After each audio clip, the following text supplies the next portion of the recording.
Welcome to this edition of Working Efficiently with Oracle. In today's session, we are going to talk about the Oracle architecture, and the audience is the application developer for this particular session. Here's the series objective. So, what are we covering Oracle in this session today? Why Oracle architecture, then an overview of the Oracle architecture, and finally SQL connection dynamics. Now, the first topic is why Oracle architecture for the developer. We know that people write good code while connecting with an Oracle database. The objective of this series is to ensure that you get more awareness about the functioning of the Oracle database, and that helps you leverage some of its features and makes you a great SQL developer and not just a good SQL developer. So that's the reason we think that all application developers need to have a better understanding of the Oracle architecture. They want to leverage it better. Moving on, as the topic goes, we're talking about the Oracle architecture, and there's an overview session. We'll not go too deep into most of the aspects, but aspects which are of importance and relevance to the developers would be covered. So when we talk about the Oracle architecture, there are two things that come to mind. The first is the database, and second is an instance.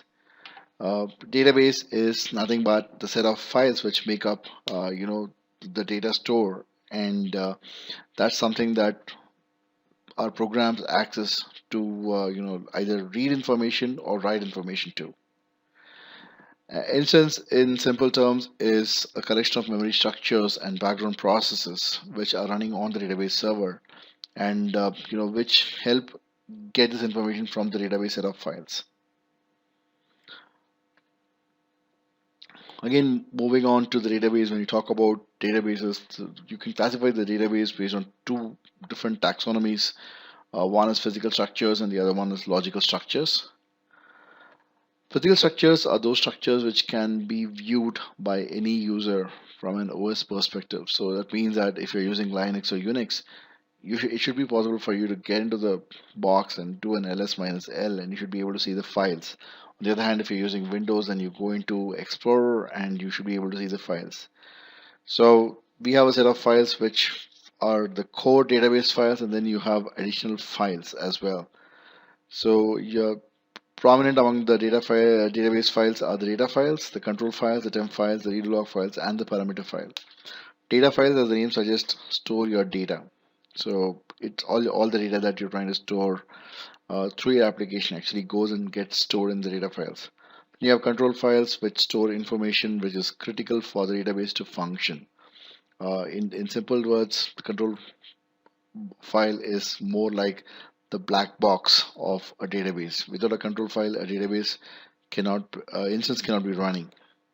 Then you have temp files, which actually are used for storing temporary information. Like for example, if you're giving a sort, and the number of rows that is being processed is huge, then you would definitely need to have some temporary space that's allocated for the sorting part. So that space is allocated within a temp file.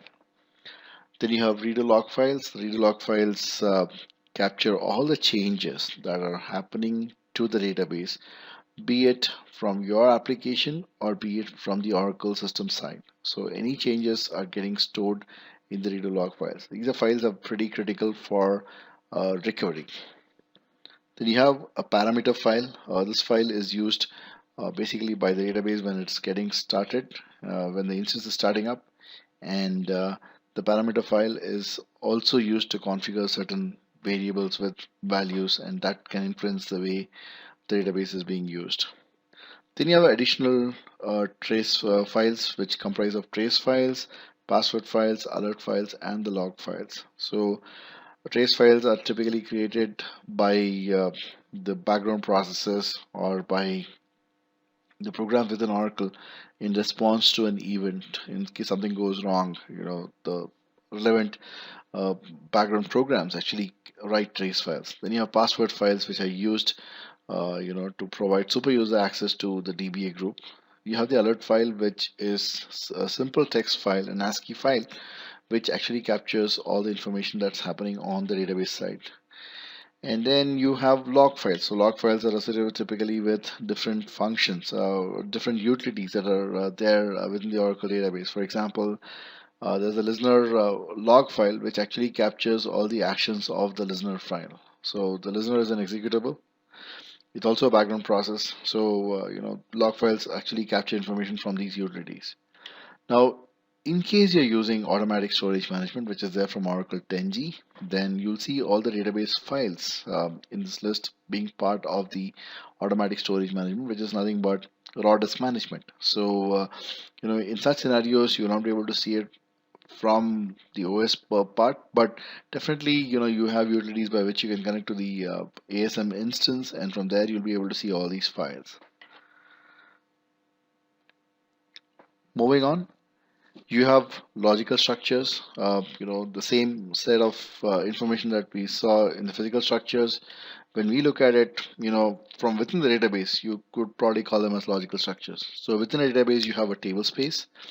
A table space is mapped to one or more physical data files. And within a table space, you have segments. Now, segments are associated with the database objects like tables, indexes, and so on. So every segment is associated with a specific object. Now, when you talk about segments, there are different types of segments, but we are more interested in the data segment, the index segment, the undo segment, and the temporary segment. Data segment, as the name suggests, basically holds the data associated with a table. Then you have index segments, which is actually storing the index entries for a particular index in the segment. Then you have undo segment. So every time you do a change, the pre-image of that particular information that you're changing is actually stored in an undo segment.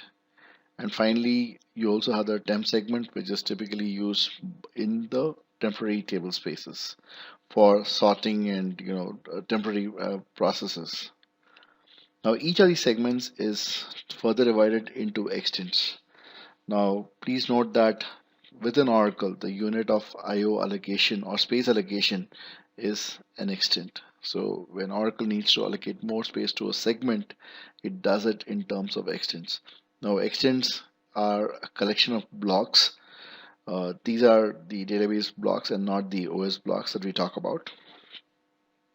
Moving on, when you talk about the instance, you're talking about the memory structures and the background processes. Memory structures are nothing but parts of the memory which have been configured to do specific activity or which are used to store specific information. And then background processes are simply processes that are spawned when the database is started. And each of these processes are associated with a specialized function. Now, in Windows, you will probably not see all these processes because they're all implemented as threads. And when you see in Windows Task Manager, you'll just see one executable oracle.exe, and all these threads are part of that exe. So moving on to memory structures, prominently we have the system global area, the process global area, and the user global area.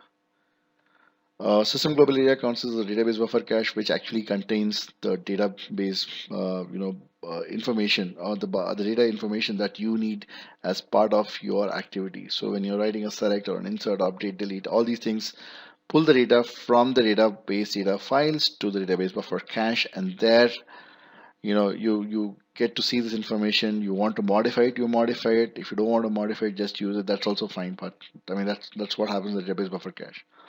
Shared pool is a part of the system global area, which consists of information pertaining to SQLs and execution plans and so on. We'll see that in the next slide. Then you have the log buffers, which actually store all the entries or all the records of all the changes that have been made to the database. So any change whatsoever is stored as a redo record, and this is stored in the log buffer. Then you have large pool. I mean, these are all specialized pools. Large pools typically used for backup and recovery purposes. Then in case you're using a lot of Java code within your database and you're using streams as well, then you can configure the Java pool and streams pool to cater to such requirements. So you have shared pool, which has a shared SQL area, which comprises of all the SQL statements, which have been executed by all the sessions, and these SQL statements exist in a parsed format, which is, probably a format which the Oracle software understands. Then there are execution plans for each of these statements, and with respect to PLC code, your PLC code also says there.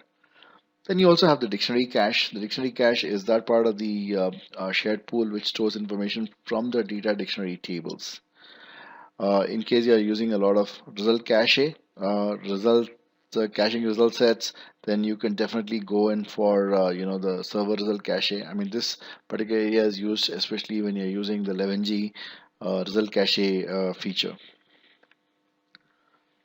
There's also another component of the memory structure which is referred to as the process global area. The process global area, is associated with a server process. A server process is simply a program which is created on the database server, which interacts with a client process when a connection is made.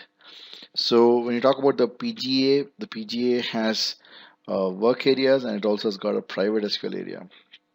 Any activity that you do which involves sorting, there is a part of the server memory that's allocated for you, and that memory is private to your session, so that happens in the sort area. Similarly, if you're using a join condition which is actually using a hashing algorithm, then you have the hash area to be used for. And you also have a private SQL area which typically comprises of a persistent area and a runtime area. So the private SQL area actually comprises of it also has some cursor information in it, so it actually pulls out information regarding your bind variable information is actually stored in the persistent area, and the runtime area contains the session state. So if you have executed an SQL statement, and the number of rows retrieved so far, and all those activities are actually stored in the runtime area. You also have a UGA which actually stores all your session variables. These are all very session specific. So it's all a small part, but it's all part of memory associated in the database server. Moving on, you talk about process. These are programs which are on the database server. There are three types of process. There are client process, there are Oracle server process, and finally there are slave process. So when you talk about our client process, these processes are created when a client makes a connection to the database. You have the Oracle process where you talk about a server process or a background process. As I said earlier, a server process is spawned when a connection is being made by a client, and server process interacts with the client process or the user process to fulfill all its requests. Now, when you talk about background process, there are quite a lot of background processes. Only some of them have been detailed out here. For our purpose, from an application developer perspective, all that you need to know is about database writer and a log writer. So database writer writes all the changed blocks from the database buffer cache to the data files, and the log writer writes all the changes that are being made and are being stored in the log buffer to the online redo log files.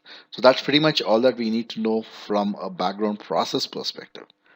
And then you have slave process, which are actually spawned automatically or based on certain parameters, and these slave processes actually help some of the background processes. In short, an overview of the Oracle architecture is presented here in the form of a picture. You don't have to get overwhelmed by it, but this is just being presented so that we can appreciate the architecture, the complexity, and what is happening in the background. Now, when you talk about SQL connections, when you connect to a Oracle database, be it through SQL Plus, be it through Toad, be it through Java, be it through .NET, you need to know how the background works, in the sense like you need to know what's happening in the background. Typically what we talk about is a dedicated server architecture. So what happens is, when you are requesting a connection to the database, you're given the host name, the port name, and the SID number, along with the username and the password. In that scenario, your request actually goes to a listener. So there is a process with the listener called as the dispatcher. and the dispatcher uh, will ensure that your user process or your connection is connected to a server process. So as you can see in this diagram, first there's a client connection request. The listener spawns off a dedicated server process, and the dispatcher actually connects the client process, which is also the user process, to the dedicated server process. Now, in case resources or system resources are scarce, then you could also look at a shared server architecture. In the shared server architecture, we're talking about a server process being shared by multiple user process. So as you can see here in this scenario, everything is identical except for the fact that there's a request queue and a response queue associated with every shared server process. So in this case, you can see that the client connection is common. There's a dispatcher process which takes the client request, puts it into the request queue, and the shared server process kind of responds to all the requests that are in that particular queue. And once it completes a particular task, the response is put in the response queue, which again is taken by the dispatcher and shared with the client.